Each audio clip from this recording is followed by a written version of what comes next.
Welcome to Progressive Soup. My name is David Stevenson. I'm tonight's host. And with us we have Kurt Westby, who is the representative with us tonight from SEIU, Service Employees International Union, and Arthur Tisha. Arthur was laid off, fired, if you will, from the Matrix building over at the Union Carbide property. And we're going to discuss management-labor relations and how they specifically relate to this situation. Gentlemen, if you'll give me the background, the chain of events and how they took place. Well, I guess I could start. The background actually goes back to January when we heard that Matrix Realty was in the process of buying Danbury Corporate Center. And when we got wind of that, we wanted to be sure that if that transaction were to occur, that the owners retain a responsible contractor that would keep employing the workers. We had 41 of our members working for ABM, Arthur being one of them at the time. So we reached out repeatedly to the prospective owner, Matrix Realty of Connecticut, starting around January, sending them notices and going to their offices and trying to apply for work and trying to find out if they were going to retain the workers, if they were going to retain the contractor, and if not, what contractor would they hire. Just spending a lot of time doing that to no avail, no answer, no response, no nothing, until basically June 3rd, the workers found out that they're out. And that segues, I think, Arthur. Yeah. I understand that you have 41 employees there, or had 41 employees there. And what's the size of the building that the 41 employees took care of? There's 1.3 million square feet to the building. I understand it's a pretty substantial building there. And, yeah. And now, you and the other employees, how long had your group been working there, some of them? What was the length of... the longest, I would think, on our end of the facility was about 25 years. And there was two of the women that were there over 20 years. I was there myself about 15. But just to add a little bit on to like what Kurt was saying, through the course of the time that I was there, there's been other contractors, other contracts that were signed, and different companies came in, and we always were retained with the building, and just had to change our name, our shirts, and kept on working. I was part of that process that Kurt was talking about, trying to reach out to Mr. Nelson, the owner of Matrix Realty, but to no avail. I mean, I got a petition together with all of the day and night workers, and took a day trip with a couple other fellow workers over to Long Island, to his office. Just basically to try to speak to him and let him know that we were ready, willing, and able to work for him. Most of us, you know, some of us up to 20 years had been employed in that same building. We knew the building, we know the people, the tenants all felt comfortable with us. And we just wanted to let him know. We heard the rumors and no one was speaking to us, so we wanted to say that we wanted the opportunity to be retained with the building, but we never heard anything from Now in this era of this, well, I guess we've always been in an era in America since we've had management and labor talking to one another in terms of contractual agreements. There's always been that that friction between the two groups, and occasionally working together for the betterment of both. But what type of salary and benefit package did you have working as an SEIU union member, working for the previous employer? Me personally? And the group? Well, it varied. I made a little bit more than the others because I was a supervisor, assistant supervisor, slash foreman, whatever. I only made $16 an hour. I mean, I wasn't making a fortune, but I had a lot of responsibility to go along with it. Not just that, but the average employee was about $11.50 they were earning an hour. And then just the basic benefits, health care, our sick days, and vacation time. And how many days in the course of an average year would you have in terms of allotted sick days and vacation days? Well, it depends on the individual and the amount of time. Some people had, like I said, there was 2 women that were over 20 plus years, so they had 5 weeks vacation, but occurred over a 25-year period of time. I mean, but basically, like me, myself, I had 3 weeks vacation. Wow. Nothing. Nothing. There's certainly nothing extravagant about those working conditions. They seem like just basic subsistence type of level of salary, enough to feed your family, enough to put a roof over your head, and enough to get transportation to and from work on a daily basis. Exactly. Well, barely enough. Yeah. If you look at the vast majority of workers making $11.50, having some benefits, having a few sick days, having some vacations, living in Fairfield County on that wage it's pretty impossible. So a lot of workers have a couple jobs. A lot of workers live in conditions that a lot of the middle class and upper middle class would find objectionable. So you know, it's not as if by any means there was any extravagance here. These guys were just trying to make it, barely make it, and okay with that. And then to have the rug pulled out from under them like that, be thrown out of work, losing their modicum of salaries and being forced on the street like that was very much of a hardship. When you talk about people that are making very modest salaries, it almost seems as if this what's been described as a war between management and unions and corporate employers and unions is almost devolved, if you will, into a corporate war on the American worker in general.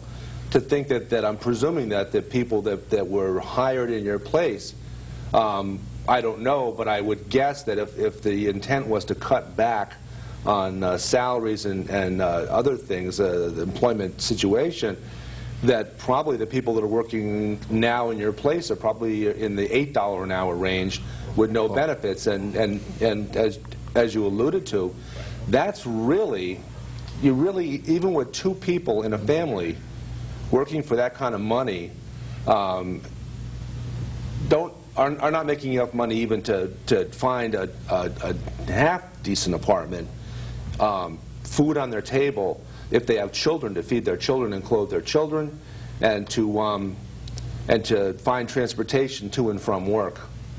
Correct me if I'm wrong. No, I think it's true. I think the question is, what does this say about our society, about our labor laws, when a new owner or a new contractor can come in and wipe everyone off the slate who might be making $11.50 an hour, $12, $10 an hour, hire an entire new workforce, treating people like widgets, less than widgets, and bringing in other people making less money. What is the bottom line here? What is the level at which our society can accept the depreciation of human value and the degradation of work, and at what point are people simply going to be able to not make it, not have any money to do anything, and how does that affect our tax structure? How does that affect our society? How does that affect how we function as a society? And I think we saw it in the, with the economic downturn. There's just the middle class and the working class has been decimated, and things like this, occurrences like this, that allow a company to come in, take over a building, and just sweep away hard-working working people, and further exploit folks even more than they already were exploited. Just it's wrong. I always like to think of these things in terms of morality, in terms of religion and people using guidance in their daily lives in terms of doing things that they know is right. And I know that a lot of the employees that you worked with there are church-going people and have a little bit of a safety net through their churches and a little bit of help in terms of that. But I'm wondering where, in fact, the employers are in terms of, I mean, how do they think of these things in terms of, did they give you any indication as far as what moral judgment that they were using in terms of their decision making? None whatsoever. They made no comment to us. Like I said, we took the day trip to see Mr. Nelson, and I spoke to his vice president personally. And basically what he said was they weren't sure which direction they were going to go with that particular building, and they hadn't signed yet. But when they did, they would let us know. And that call never came. But I think no answer is a very clear answer in terms of the many ways that we reached out via telephone, via fax, via correspondence, via physically taking the ferry across Long Island Sound to Matrix Realty's offices and applying for jobs. And because we weren't told who they were hiring, we weren't told anything, and that this is the way they do it. If they want to avoid any responsibility whatsoever, they don't want to give any information, and I think they washed their hands of it a long time ago, quite frankly, and we'll see how all that pans out. Okay. Now I know that people within the community, people of authority within the community, and I'm speaking specifically in this case of Mayor Boughton of Danbury and Stephen Bull, who's the president of the Danbury Chamber of Commerce, they made some comments about the events that unfolded. Did you have any chance to communicate with either of them to gauge where they stood on these issues? We did reach out to Mayor Boughton, and he actually toured the site after we had talked to him and after we had aired our concerns about the hiring. This is before the workers were not hired by the new company, and we haven't really gotten any clear answers back from the mayor, and so we're going to be, we have been reaching out more and more to them. We intend to be addressing the city council very soon in terms of the issue and presenting an ordinance that talks about this issue. So we're not going to walk away from this fight, and there are other areas that we think the new company that was hired to do the cleaning, Advantage, has broken the law in regards to their hiring, and we're going to be pursuing that. I was going to ask if there are any guidelines under the National Labor Relations Board or the National Labor Relations Act that apply here in terms of expectations of employers to monitor their relationships with their employees and likewise their employee relations with the employer. Is there any indication of what type of guidelines might occur here? Well, there are guidelines that the National Labor Relations Board uses in terms of hiring practices, and one of the guidelines is that employers cannot discriminate against union members in and of itself. So we believe that they clearly did. They knew that it was a union-represented site and that it was a union-represented employer. They knew very well that we had represented the workers because we were the agents that were reaching out to Matrix at the time, trying to find out who they would hire. So they were very, very aware of that, and it's our belief that that's one of the reasons why they didn't want to come anywhere near hiring any of the employees, because they didn't want to be involved in negotiating with the union. So we'll see how that pans out, but we think that we have a pretty strong case against Advantage. On a national level, of course, I've read quite a bit and heard quite a bit in recent years about Walmart, everybody's favorite place to shop, or some people's favorite place to shop, and their relationship with their union members or non-union members, and things that they'll do when the employees begin to discuss forming a union within the individual stores. Have you heard about this and how this relates to union membership in general? The problem is that we are operating in an environment now that goes back 30 years. Okay, we're going to break right now, actually. We'll come back. We're going to break for a public service announcement, and we'll be right back.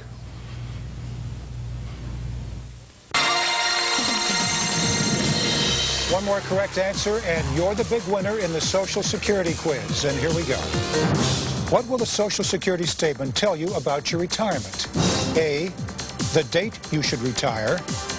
B, how much you can expect your Social Security benefits to be. Or C, what you will owe in taxes. I know this. I remember getting my Social Security statement in the mail, and I know it's B. Are you absolutely sure? Yes, that's my final answer. Well, you're right. Congratulations. Retirement planning is not a game. Watch your mail for your Social Security statement and use it to plan your financial future. Remember, Social Security should only be part, not all, of your retirement income. The future is in your hands.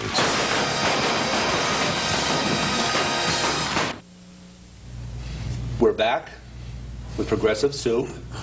Kurt Westby from the Service Employees International Union, and Arthur Tisha was one of the employees, one of the 41 employees that were let go over at the Union Carbide property, the old Union Carbide property, when Matrix Realty purchased the property. We were talking more globally about management labor relations and about a company like Walmart, which employs nationwide hundreds of thousands of people, and how when they catch wind of union people discussing forming a union within individual stores, how they'll step in and they'll try to coerce, try to provide enough leverage on the employees to prevent them from joining a union and forming a union.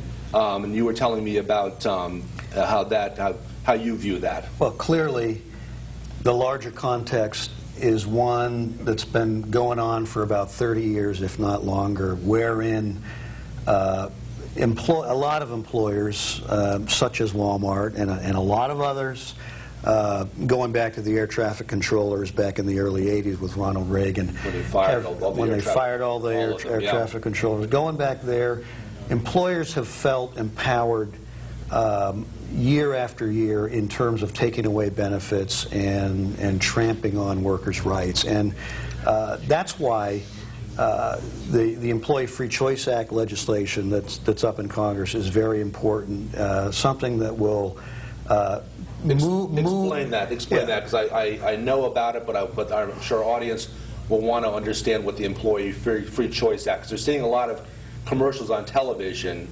for and against it. So if you could spell it out to us. The problem with getting a union in a lot of places, such as Walmart, Kmart, but the South, any automobile factory in the South, pretty much anywhere, is that if an employer wants to make it difficult, if an employer wants to harass workers, intimidate workers, fire workers when they simply open their mouths and say union, they can do so. They can tie up the process of adjudication of charges that would be filed against the employer year after year, maybe pay a small fine in the end if the charges turn out to be won by the union or by the worker. But these cases go on so many years that it's very, very difficult to get a union in 5 years later. So the problem is that workers, when they want a union in February and sign up for the union, they expect to be able to get the union and then bargain a contract. But if it takes 5 years to get the union and maybe another 5 years to bargain a contract, it can't be done. So the unions have proposed the Employee Free Choice Act. Basically running out the clock. Running out the clock and intimidating workers, firing workers, doing everything they can to make it impossible to do so. So more and more people including a lot of politicians, are realizing that the process is skewed and it doesn't work. And we need a revitalized process wherein workers can sign cards for the union and be recognized quicker. And in terms of getting a contract, have a process of arbitration to get that contract. And that, I think, is very, very critical to try to put a little bit more money back in the workers' pockets that's been taken away over the last 30 years. A little background on PADCO. This is back during the 1980s. The air traffic controllers went on strike, and what they were looking for was not salary or benefits. What they were looking for was to add more members to their group, because many of them were working way beyond the 40 hours. And if you can imagine people working 80 hours a week, 10, 12, 14, 16-hour shifts, taking care of the safety of air travelers, you can imagine that that's a pretty nerve-wracking job to watch literally hundreds of blips on a screen, knowing that each blip it represents a plane with maybe hundreds of people on it, and trying to make sure that those planes didn't collide in midair. And to do that certainly way more than 40 hours a week was not just stressful but dangerous. And President Reagan stepped in and fired all of them because they were federal employees, and replaced them with non-union employees who have since formed a union. But they basically, the idea of safety was put on the sidelight in favor of the corporate interests of the airlines at the time. Getting back to Walmart. Now, I'm sure that when you're working for relatively small wages, the idea of shopping at a store like Walmart, where the prices tend to be lower, can seem very appealing. You'll buy what you need for a little bit less, but keeping in mind that at the same time, when you're paying money to a store that sends its profits outside of Connecticut, those profits don't get recirculated. You don't have the money coming back into the Connecticut economy, and you're harming workers like yourself that are subsistence workers, in this case for Walmart, and giving Walmart, a corporation, the upper hand in keeping them out of organizing unions, keeping them from getting sustenance wages where they can afford to put food on their table and put a roof over their head, arrange for transportation to and from work. So this whole thing plays into itself. But when we allow this to happen, we're just hurting ourselves. And people that are working now, that let's say make higher salaries, what we call middle-class workers in Connecticut, which are people where family income is $50,000 or $60,000, which is probably, you probably know as better than I do, is about average family salary in Connecticut. Perhaps it's even a little higher than that. When the bottom falls out on workers that are in lower-paying jobs, you can bet that one day that bottom is going to find its way to dropping you. So I think it's pretty important for people that are in higher paying jobs, that are in that 50, 60, 70 bracket. David, ask a question. Would you like to comment on that? Absolutely. I think you're right. Walmart and the big retail companies like Walmart are the industrial giants and the biggest offenders of an industry that just drives down wages and drives down benefits, something that has been happening in this country for a lot of years, and our society has been able to absorb it until now. And I think that with the crisis that we just had, there are a lot of people that are out of work, that have less work, that are realizing that their wages can't be driven down anymore, and you just can't afford to buy anything anymore. And I think our local economies, like you said, are being affected. Because you buy something at Walmart, if there's any profit attached to the Walmart, it's not going to go into your local economy. You buy something from the mom and pop, at least that money is going to stay in the local economy. So it's something that's happened across most of our industries, unfortunately, and I think we're finally paying the piper for it. And on that note, too, Yes. on a smaller scale, as far as my situation and the workers that were displaced from the building I was in, we kind of go unnoticed because these people that they employed now, and I have nothing against any of them. They have to support their families just like I do, but there's no one there to help them to make sure they secure a better wage and the right to health benefits and at least some kind of you know, stand where they can have something for themselves. But most of those people that I see now are not from the local area. I've been local to this area for about a good 12, 15 years here in Danbury, and I see it gradually change as I stand out there on the picket line. It's not the same faces, and maybe now it's migrating to them trying to get more people from the area. But there's very few people, so I didn't understand the comment that was made in the newspaper about bringing more jobs to Danbury. If anything, they're taking more away. Are you seeing any? I know it's human nature to feel, as you mentioned, you know, you see other people going in to do your job, and it's got to be very heart-wrenching. Yeah. But do you sense any animosity back and forth between the new workers and your group? No, not at all, not at all. I mean, yeah, there's some, you know, disdain there that, oh, that's my job, you know. But the people that I've all worked with, that have worked in that building for many years, they also know that those people are not going against us or you know, trying to keep us from eating or our families from having any kind of medical coverage. They're just trying to do the same thing for their family. So, so in a sense, you have that that sympathy and that empathy for them, and I'm sure likewise they do for you. But you know, we're trying to find the empathy level from, for instance, the mayor and the city council and other people that might have some weight to bear in this situation to help all these workers. We're winding down. We've got a little bit more time, so I just want to ask you to continue on that strain about the relationship. Well, yeah. Well, what I wanted to say, just to add to that, is that it's like Kurt was saying.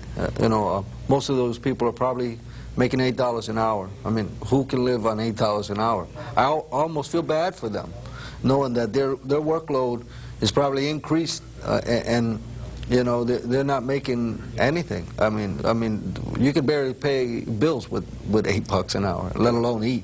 So. Okay. With that, we're going to have to end the show. We're going to invite both of you back to talk a little further about this and maybe even some other issues relating to management, labor relations, which is our general topic of discussion. And with that, I'm David Stevenson. I'm tonight's host, and we have Kurt Westby of Service Employees International Union and Arthur Tisha, who is employed formerly over at the Union Carbide property in Danbury. Thanks very much.